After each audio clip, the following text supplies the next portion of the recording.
नमस्कार and welcome to study IQ my dear friends. मैं हूं Prashant Mawani. I hope you are doing good. आज 8 जुलाई 2020 के फाइनेंशियल न्यूज़ को एनालाइज करेंगे। आज हमारे टेबल के ऊपर है 3 इंपॉर्टेंट न्यूज़ आइटम्स और एक है important special topic that is based on banking on artificial intelligence. तो लेट्स क्रैक ऑन। आगे बढ़े उससे पहले डियर फ्रेंड्स, स्टडी IQ की टीम ने मिलकर एक स्मार्ट कोर्स डिज़ाइन किया है। ये smart course Google play store के ऊपर अवेलेबल हैं। ये स्मार्ट कोर्स प्री और मेंस यूपीएससी सिविल सर्विसेज की एग्जामिनेशन की प्री और मेंस दोनों को कवर करता है। ज़्यादा जानकारी के लिए डाउनलोड करें हमारा मोबाइल एप्लीकेशन। 10 जुलाई तक EMI का ऑफर भी अवेलेबल है। लेक्चर की PDF को डाउनलोड करने के लिए चेकआउट माय टेलीग्राम चैनल। आप मुझे फेसबुक पर भी फॉलो कर सकते हैं। लेक्चर को दूसरे स्टूडेंट्स के साथ शेयर ज़रूर करें। वीडियो पसंद आता है then hit the like button और हमारी चैनल को सब्सक्राइब करना ना भूलें। आपके प्यार की वजह से हम 8 मिलियन सब्सक्राइबर को क्रॉस कर चुके हैं। Now we are heading towards 9 million subscriber और यहाँ तक हम तभी पहुँच पाएंगे जब आप हमारी चैनल को सब्सक्राइब करेंगे। सब्सक्राइब करने के बाद मेक श्योर कि सिर्फ वीडियो मत देखिए, दूसरे स्टूडेंट्स के साथ भी वीडियो को शेयर कीजिए और दूसरे जो स्टूडेंट्स हैं, जो इंटरेस्टेड लोग हैं, उनको भी इनकरेज कीजिए कि वो हमारी चैनल को सब्सक्राइब करें because you guys are our brand ambassadors. तो डियर फ्रेंड्स, आज हमारे टेबल के ऊपर फर्स्ट जो न्यूज़ आइटम है वो कैपेक्स के साथ जुड़ी हुई है। कैपेक्स का मतलब क्या होता है? कैपेक्स जो है इसका फुल फॉर्म है कैपिटल एक्सपेंडिचर। सबसे पहले तो ये समझ लेते हैं कि कैपिटल एक्सपेंडिचर जो है इसका मतलब क्या होता है। मान लीजिए कि आपके पास लेट्स से 1 करोड़ रुपए हैं। अब आप इस 1 करोड़ रुपए की एक फेरारी खरीदते हैं। आप इंटरेस्टेड है, means you are buying this Ferrari क्योंकि आपको बचपन से ये कार बहुत पसंद थी, तो आपने इस कार को ख़रीद लिया कि आप इसको यूज़ करेंगे, कभी कभी चलाएंगे जब भी आपके पास वक्त होगा तब। तो ये क्या हुआ? क्या ये आपने कैपिटल एक्सपेंडिचर किया? नो, ये आपने एक एक्सपेंस किया, आपने एक खर्च किया। राइट, अब आप फेरारी लेकर आए, राइट, आपके गैरेज में हैं और 2 महीने के बाद आपने सोचा कि अब ये कार मैं यूज़ नहीं कर पा रहा हूँ, I don't want this car, आपको पसंद नहीं है, what ever the reason is. या फिर 3 महीने के 2 हफ्तों के बाद ही अगर आपने 1 करोड़ की कार ली है तो क्या आपको उसके पूरे 1 करोड़ मिलेंगे? नो। जब आप बेचने के लिए जाएंगे तो हो सकता है कि जितनी एक्सपेंसिव कार उतनी ही कम कीमत आपको मिले। फॉर एग्जांपल कोई आपसे 80 लाख रुपीज़, कोई 70 लाख रुपीज़ में भी मांग सकता है ये कार और आपको बेचनी भी पड़े, यू नेवर नो, क्योंकि और 3-4 महीने चले गए तो ये 50 लाख रुपए की भी हो सकती हैं। लेकिन इसी 1 करोड़ रुपए की अगर आप कोई शॉप खरीदते हैं या फिर कोई एक कमर्शियल प्रॉपर्टी खरीदते हैं तो ये पैसे तो आपने खर्च किए, लेकिन ये पैसे खर्च करते मीन्स जो खर्च किए तो आपने क्या क्रिएट किया? आपने एक एसेट क्रिएट की। आपने ये पैसे उन जगहों पर इन्वेस्ट किए जिनसे, फॉर एग्जांपल, अगर आपने एक शॉप खरीदी कोई प्राइम कमर्शियल लोकेशन पे तो वो रेंट पर दे सकते हैं, या फिर आपका ही जो बिजनेस है उसकी वहाँ पर एक ब्रांच खोल सकते हैं, एक ऑफिस खोल सकते हैं। तो ये हो गया आपका कैपिटल एक्सपेंडिचर। तो कैपिटल एक्सपेंडिचर जो हैं वो खर्च हैं, लेकिन इससे आप कोई चीज़ क्रिएट कर रहे हैं। You know what I mean, कि आज फाइनेंस मिनिस्टर ने ये बताया है, सेंट्रल जो हमारी सेंट्रल गवर्नमेंट की जो पब्लिक सेक्टर एंटरप्राइजेस हैं उनको ये बताया है कि आप कैपिटल एक्सपेंडिचर को बूस्ट कीजिए। कि फॉर एग्जांपल कोई कंपनी जो है वो ज़्यादा पेट्रोल पंप्स के लाइसेंस इश्यू करेगी, कोई ऐसी कंपनी है जो ज़्यादा कंस्ट्रक्शन का काम करेगी, कोई ऐसी कंपनी है जो नई ऑफिस अगर खोलेगी, तो ये सारी चीज़ों से कंस्ट्रक्शन इंफ्रास्ट्रक्चर का डेवलपमेंट होगा, इसी के साथ एसेट जनरेट होगी, लोगों को जॉब मिलेगी, तो ओवरऑल इकोनॉमी जो है उसको एक बूस्ट मिलेगा। गवर्नमेंट का यहाँ पर प्लान यही है कि जल्द से जल्द और as speedily as possible economic growth जो है वो जल्द से जल्द हम अचीव करें, ये माइनस वाला जोन जो है वहाँ से निकले और पॉजिटिविटी की तरफ आगे बढ़े। CPEC का परफॉर्मेंस जो है वो मैटर करता है, क्योंकि CPSCs जो हैं, नॉट CPSCE, CPSC यानी कि सेंट्रल पब्लिक सेक्टर एंटरप्राइजेस, तो ये CPSCs का परफॉर्मेंस जो है वो हमारी इकोनॉमी के ऊपर एक बहुत ही इम्पोर्टेंट पार्ट प्ले करता है, उनका एक अपना वेट है।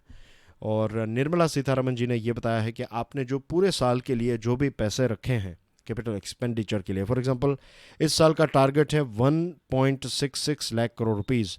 लास्ट ईयर का टारगेट था 23 CPSCs का टारगेट था 1.65 लाख करोड़ रुपीस, लेकिन उन्होंने खर्च किया 1.66 लाख, यानी कि 101% कैपेक्स किया उन्होंने, कैपिटल एक्सपेंडिचर किया। तो ये जो 1.66 लाख करोड़ रुपीस उनका जो टारगेट है, तो सीतारमन जी ने ये बताया है कि आप 50% जितना जो है इस टोटल फिगर का 50% आप सेकंड क्वार्टर, अभी सेकंड क्वार्टर की शुरुआत हो चुकी है, जुलाई, अगस्त एंड सितंबर के इन 3 महीनों में आप इसका 50% जो है, रफली स्पीकिंग 83,000 करोड़ रुपीस जो है वो आप इन 3 महीनों में कैपेक्स में यूज़ कर लीजिए। उन्होंने ये भी बताया कि अगर कोई इश्यू है, अगर कोई अनरिजॉल्व्ड इश्यू है, तो फिर आप डिपार्टमेंट ऑफ इकोनॉमिक अफेयर्स और पब्लिक एंटरप्राइजेस को इमीडिएटली बताइए, जल्द से जल्द आपको सोल्यूशन प्रोवाइड किया जाएगा। उन्होंने ये भी बताया कि ये एक एक्स्ट्रा ऑर्डिनरी सिचुएशन में पूरी दुनिया और देश हैं, हमारी इकोनॉमी है, और इसके लिए कुछ हमें एक्स्ट्रा ऑर्डिनरी एफर्ट्स लगाने पड़ेंगे। इंडिया विल बाउंस बैक, बताया है नीति आयोग के जो सीईओ हैं अमिताभ कांत साहब, उन्होंने ये बताया कि इंडिया जो है वो बाउंस बैक डेफिनेटली करेगा, क्योंकि अब ग्रीन शूट्स जो हैं वो हमें नज़र आने लगे हैं। उन्होंने ये बताया कि भारत को कुछ 12 से 13 ऐसे सनराइज सेक्टर्स, चलिए थोड़ा इसके ऊपर समझ लेते हैं कि सनराइज का मतलब क्या होता है। ऑफ कोर्स आपको पता है हम बात करें सूर्योदय की, लेकिन सनराइज सेक्टर का मतलब ये है कि वे सारे सेक्टर जो अभी धीरे धीरे बढ़ रहे हैं। फॉर एग्जांपल आर्टिफिशियल इंटेलिजेंस तो एक ऐसा सेक्टर है जो अभी मैच्योर नहीं हुआ है, अभी एक बहुत ही टीनेज में है। Same thing goes with blockchain technology. यही चीज़ हम कह सकते हैं कि जो क्रिएटिव इंडस्ट्री है वो भी हमारे देश में काफ़ी एक्सपांड होती जा रही हैं, ये भी सनराइज फेज में है।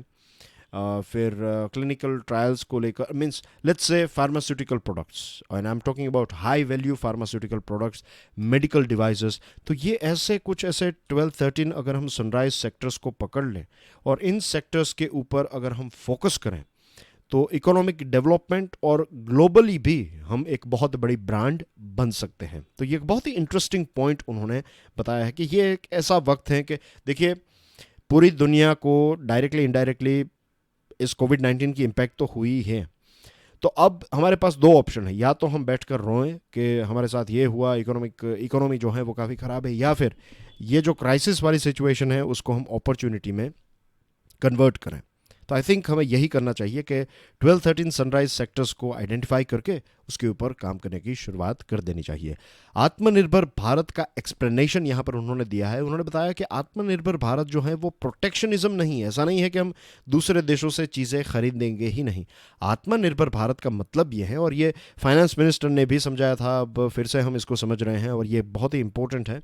आत्मनिर्भर भारत का मतलब ये है कि भारत की हमारी जो कंपनीज़ हैं उनकी कैपेसिटीज़ को हमारे अंदर झांकना, हमारे अंदर देखना कि हमारी कैपेसिटीज़ क्या है, क्या हम वर्ल्ड क्लास प्रोडक्ट्स डेवलप कर सकते हैं, अगर हाँ तो कैसे हम करेंगे, और जब हम इसको डेवलप करें तो डोमेस्टिक मार्केट में तो इनको बेचेंगे ही, इनके साथ साथ इंटरनेशनल मार्केट में भी ये वर्ल्ड क्लास प्रोडक्ट्स जो हैं उनको बेचेंगे। उन्होंने बताया कि आत्मनिर्भर भारत जो है वो कोलैबोरेशन के साथ भी जुड़ा हुआ है। इट्स अबाउट कोलैबोरेटिंग या फिर collaboration between government and private players. इन दोनों के बीच में जब कोलैबोरेशन होगा तो नए रिजल्ट्स देखने को मिलेंगे। फॉर एग्जांपल ये जो एक आरोग्य सेतु ऐप है तो गवर्नमेंट और प्राइवेट सेक्टर ने मिलकर बनाया है और आज 140 मिलियन इसके डाउनलोड हैं।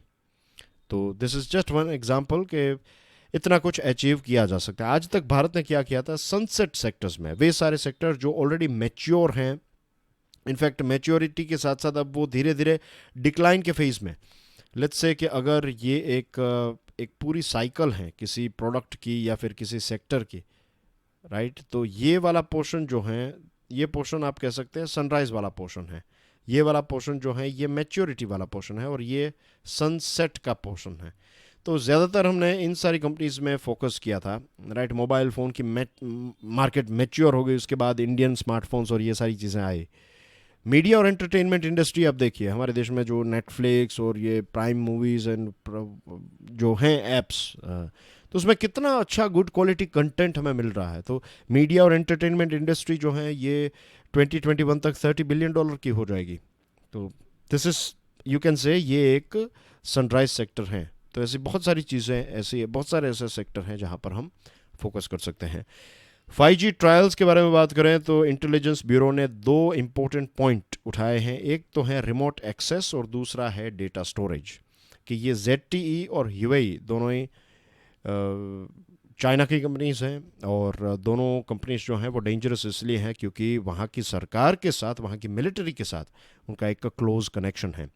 तो इंटेलिजेंस ब्यूरो ने यह डिमांड की है कि अगर यहाँ पर ट्रायल्स किए जाते हैं इन कंपनीज के द्वारा या फिर कोई भी कंपनीज के द्वारा, तो एक तो रिमोट एक्सेस जो है वो देश के पास होना चाहिए। दूसरी चीज़ कि आप डेटा जो है वो यहाँ पर स्टोर करेंगे, डेटा जो है वो बाहर लेकर नहीं जा सकते।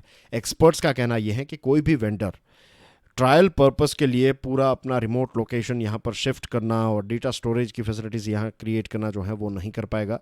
और वैसे देखा जाए तो भारत सरकार जो है फिलहाल 5G स्पेक्ट्रम को ऑक्शन भी नहीं करने वाली है, ऐसा कोई प्लान नहीं है फिलहाल। एंड सेकंड थिंग इज़ कि हमारे पास हैंडसेट्स भी इसके अवेलेबल नहीं हैं। यहाँ पर एक प्रश्न आप सोचिएगा कि क्या सिर्फ means I do agree with government, मुझे जहाँ तक मेरी समझ है तो ये कंपनीज जो हैं वो गवर्नमेंट के साथ, मीन्स चाइनीज़ गवर्नमेंट के साथ मिली जुड़ी हैं। तो भले ही चाइनीज़ गवर्नमेंट के साथ मीन्स उनकी कंपनीज के साथ काम नहीं करना है तो ठीक है, लेकिन क्या ये वक्त है कि हम 5G स्पेक्ट्रम और 5G टेक्नोलॉजी को रोकें? ये नहीं तो दूसरी कंपनीज हो सकती हैं, एरिक्सन हैं, दूसरी कंपनीज हैं। तो इन कंपनीज, नोकिया है, एरिक्सन है, तो इन कंपनीज के साथ मिलकर हमें इसमें आगे बढ़ना चाहिए, लेकिन 5G में हमें पीछे नहीं रहना है। This is a thing that we have to ensure. फिर बात करते हैं एक स्पेशल टॉपिक के बारे में, इट्स अबाउट आर्टिफिशियल इंटेलिजेंस। आज दुनिया की अलग अलग फाइनेंशियल सर्विसेज को अगर आप देखें, बहुत सारी स्टार्टअप्स ने, बहुत सारे फाइनेंशियल टेक्नोलॉजिकल बिजनेसेस ने आर्टिफिशियल इंटेलिजेंस का इस्तेमाल जो है वो करने की शुरुआत कर दी है। बहुत ही एक पर्सनलाइज्ड कस्टमर सर्विस प्रोवाइड करते हैं, फ्रॉड डिटेक्शन में, प्रिवेंशन टू कंप्लायंस, फिर रिस्क मॉनिटरिंग, ये सारी चीज़ों में आर्टिफिशियल इंटेलिजेंस एक बहुत ही इंपॉर्टेंट रोल प्ले कर सकता है।